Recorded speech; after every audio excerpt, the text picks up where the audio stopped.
Bonjour à tous. Bon, je pense que ça fait 11 ans que je suis sur Facebook, moins sur YouTube, mais je pense que vous savez qui je suis. Donc aujourd'hui, je ne vais pas vous parler de franc-maçonnerie ni de peinture, mais d'un autre sujet qui est vaste, celui des ovnis. J'ai eu dans ma vie une quinzaine d'expériences avec des ovnis. Je vais vous en raconter trois, les trois plus intéressantes. Alors, la première se passe en 1980, dans les années 1980, avec un de mes ouvriers et amis, Michel. Nous avons décidé d'aller faire l'ouverture de la truite à Tarascon-sur-Ariège. Nous voilà partis avec mon véhicule et à Tarascon. Nous arrivons à 2000 mètres d'altitude à peu près sur ce qu'on appelle le parking, qui en fait est une vaste plaine où les véhicules des randonneurs stationnent, parce qu'on ne peut pas aller plus loin, et il est d'usage de laisser sur le pare-brise un mot pour dire où on se trouve, ou où on se dirige. Pour la gendarmerie qui fait de la surveillance. Donc, nous laissons le véhicule et nous voilà partis pour 2h30 de marche. Au bout de 2h30 de marche, nous arrivons à un refuge montagne. Heureusement pour nous, il était inoccupé. Ce refuge se trouve à côté d'un ruisseau, de l'eau pure, hein, de l'eau qui coule de la montagne. Nous sommes à 2500 mètres d'altitude. Le paysage est magnifique, vallonneux. L'herbe est très très courte, voire inexistante. Il y a très peu de rochers, mais il y a, vous savez, sur la surface, une espèce de mousse. Bon. Donc, nous nous faisons manger, nous nous installons, parce que ces refuges de montagne sont équipés. Il ne manque rien. Vous avez le lit, le matelas, il y a tout, quoi. Bon, bien sûr, il ne faut pas penser à tout, aux acariens et tout. Hein. Donc, un réchaud, il y a tout. Et l'eau, il n'y a qu'à sortir avec une casserole, on a l'eau qui coule à côté. On se fait une bonne soupe. Il est d'usage, quand on passe dans un refuge comme ça, en montagne, de laisser quelque chose. Donc nous avons laissé des sachets de soupe déshydratée. Et puis nous nous couchons. On prend un bon repas. On avait mangé une soupe aux haricots. Elle était délicieuse, je n'ai jamais plus mangé d'autre. Et on se couche. Vers 1h du matin, je me lève pour aller pisser. Je sors, je me soulage. La nuit était claire, on voyait tout. C'était magnifique. Et mon regard est attiré par un objet posé à moins d'1 kilomètre de moi. Il était immense. Il avait la forme d'une soucoupe volante. Il faisait 3 fois ou 4 fois la surface d'un terrain de foot, si c'est pas plus. Je suis très intrigué et je vais réveiller Michel pour lui faire voir. Donc nous voilà, nous sommes 2 personnes à voir un ovni en montagne à Tarascon-sur-Ariège. De cet ovni sortaient des véhicules roulants. Du ciel arrivaient d'autres ovnis, plus petits, moins imposants, qui se posaient. Il y avait ou un transfert de matériaux, ou y débarquaient des matériaux. Il se passait quelque chose. On voyait des êtres bouger, parce qu'on avait une paire de jumelles, qui n'étaient pas infrarouges, mais on voyait bien. Et pendant un quart d'heure, 20 minutes, on a observé un déménagement. Puis nous nous sommes recouchés parce qu'il faisait frisquet.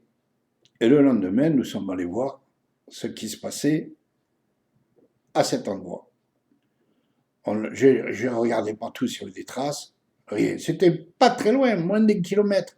Comme c'est vallonneux, on y a été vite rendu. On n'a rien trouvé. Et puis nous sommes allés au pêcher. Je pense que si on avait été aperçu, j'aurais pas pu vous raconter en 2020 cette histoire. À vous d'y croire ou de ne pas y croire. Mais la vérité n'est pas ailleurs. Et croyez-moi, ils existent.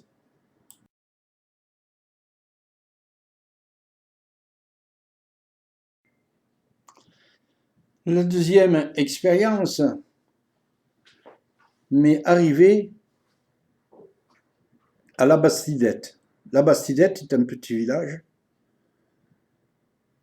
à 5-6 km de Muret, en Haute-Garonne toujours. Ça m'est arrivé dans les années 1995. Je rendais visite, je ne sais plus pourquoi, à des amis qui habitaient une petite villa qu'ils avaient louée. Et je me gare devant leur portail.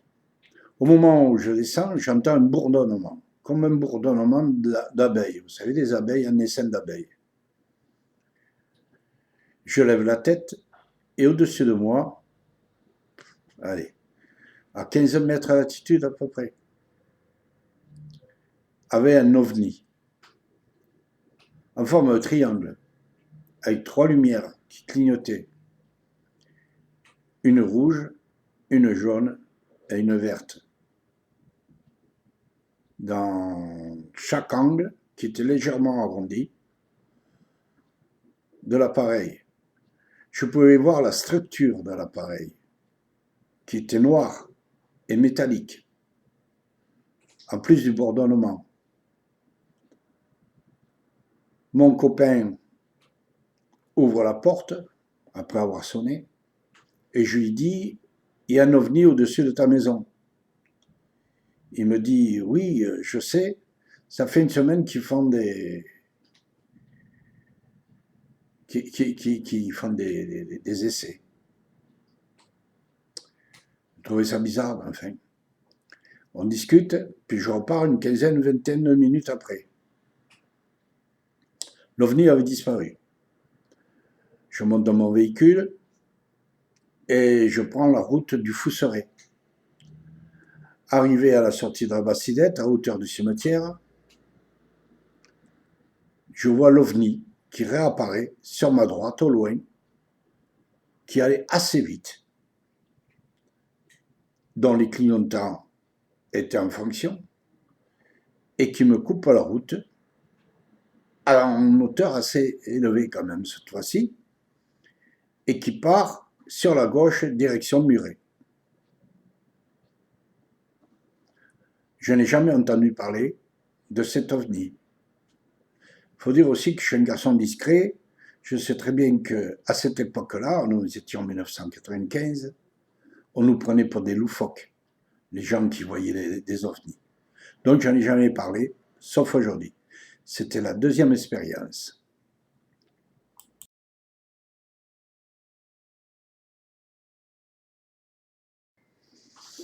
La troisième expérience, qui est à mes yeux peut-être la plus importante, après celle de Tarascon sur Ariège, plus importante parce que ça est arrivé à mon ancien domicile, la propriété que j'ai vendue pour acheter ici à Caser, dans les années 1988, à Montaigu-Bourjac. Un soir, du mois de novembre-décembre, je ne me souviens plus très bien, ma belle-sœur, Sylviane, sa fille, Stéphanie, mon fils, Jérôme, mon épouse, Régine, et moi-même étions à la maison en train de discuter et de boire un café. Il était aux alentours de 18h, 18h30, la nuit commençait à tomber. Les filles se lèvent pour rentrer chez eux. Je les raccompagne, je suis le premier à sortir. Et j'ouvre la porte. Les filles rigolaient, mais moi, à peine le pied dehors, je me suis senti une sensation bizarre. Il n'y avait aucun bruit à l'extérieur. Aucun bruit. Le silence complet. Rien. Pas de chien, pas de chat, pas d'animaux qui gueulaient, pas de voiture, pas de tracteur, rien. Le silence complet. C'est bizarre le silence, je vous le dis, parce que moi, je l'ai entendu le silence. Il n'y a rien. Je lève les yeux. Je ne sais pas ce qui m'a poussé à lever les yeux. Et là, j'ai vu un ovni en forme de cigare, très allongé, et dont les extrémités étaient arrondies. Il était dans le ciel. Il se dirigeait vers la maison, vers nous, très lentement. Très, très lentement. Je me demande comment un objet aussi volumineux et aussi lourd que ça pouvait rester suspendu dans l'air à 20 mètres de nous peut-être. Je n'en sais rien parce qu'il était immense. Et tellement qu'il volait au ralenti que j'ai pu compter les hublots. Il y en avait 8. Il n'y avait aucune lumière. Mais on le voyait comme il était en plein jour. C'est ça que j'ai jamais compris. Il est passé au-dessus de la maison. Les filles rigolaient. Elles n'avaient rien vu. Je leur ai dit, fermez les yeux, fermez vos gueules et levez les yeux. Elles ont vu l'objet. Mon fils, je l'ai envoyé chercher le caméscope. À l'époque, on avait des caméscopes qui étaient suspendus à la lanière. Je ne sais pas si vous vous souvenez. Mais le temps qu'il y aille, bien sûr, l'objet était parti. J'ai gueulé, il va heurter la cheminée. Tellement il était bas. Mais en fait, c'est plus tard que j'ai compris qu'il n'était pas bas. Il était grand. Il était immense. Et je galopais derrière lui. Je l'ai suivi à un moment donné sur la route parce qu'il suivait la route. Il suivait la route de Lucent-Adéac. Et il allait vers Lucent-Adéac. Voilà, cet objet, nous l'avons perçu en 1988 à Montaigu-Bourjac. J'en ai jamais parlé à personne. Ceux qui habitent Montaigu-Bourjac et qui me suivent sur la page du village que j'ai faite vont tomber des nues parce que j'en ai jamais parlé. Voilà, c'était la 3e expérience sur les ovnis. C'est à vous d'y croire ou de ne pas y croire. Moi, personnellement, j'en ai vu plein d'autres. Pas aussi importantes peut-être, mais j'en ai vu. Peut-être qu'un jour je vous les raconterai, mais je ne vois pas pourquoi je le ferai, puisqu'elles ne sont pas tellement... C'est quelques secondes, quelques minutes. Mais croyez-moi, ils sont là. Et je pense même que ces entités, la théorie ne concerne que moi, sont nos dieux. C'est eux qui nous ont fabriqués. Allez, à vous de méditer. Bon week-end. On est vendredi. Bye bye.